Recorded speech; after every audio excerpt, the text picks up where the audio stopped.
pour tout nous parce que côté référendum, et puis ça veut un changement de constitution, côté Baboy Yango, alors jusqu'à quand on peut continuer à marteler dans ce sens, on est place sur Luka, qui m'a ça.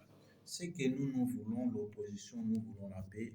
Voilà pourquoi le président Martin Fayulu avait initié le dialogue. Il a appelé tout le monde aux cohésion nationale. L'opposition veut la paix. Nous ne voulons pas la guerre parce qu'il y aura la perte des vies humains, il y aura la perte de beaucoup de choses. Voilà pourquoi l'opposition avait demandé au président de la République d'organiser le dialogue intercongolais. Les présidents n'étaient pas aussi contre ce dialogue. Non, il est contre. Mais c'est plutôt l'opposition qui a voulu imposer les formats du dialogue au président. C'est lui qui a imposé. Il a dit qu'il faut que s'il faut dialoguer, nous allons dialoguer avec l'opposition non armée. C'est vrai, l'opposition non armée aussi a accepté, mais il ne veut pas initier le dialogue. Vous voyez, et nous avons Kadoumbé, nous avons Martin Fayulu, nous avons Delis Sanga. Tous ces présidents, ils sont d'accord pour le dialogue, mais la personne qui est censée les convoquer le dialogue bien initié, c'est le président de la République. Raison pour laquelle il avait dit aussi par rapport au format, il avait dit que les formats que lui veut, c'est les formats proposés par lui, le chef de l'État, et non les formats proposés par l'opposition. Est-ce que pensez-vous qu'avec cette proposition qu'il a proposée, ça peut mettre fin? Nous, ce que nous cherchons un dialogue qui va mettre fin à toutes ces problèmes que nous avons. Le problème de l'Est.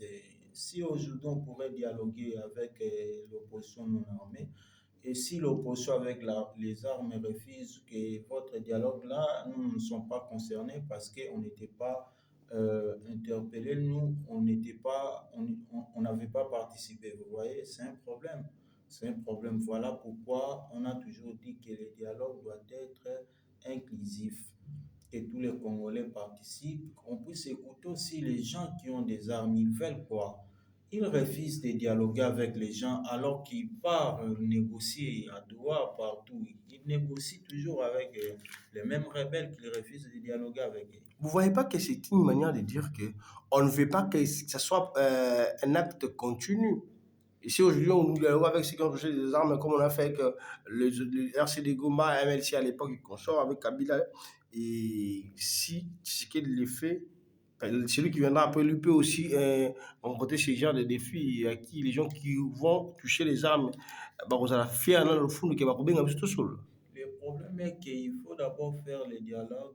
Il faut faire le dialogue. Après, vous allez réformuler l'État, donner la puissance à l'État, afin que même si ces gens revenaient encore, que l'État puisse être fort, capable de protéger l'intégrité territoriale de notre pays.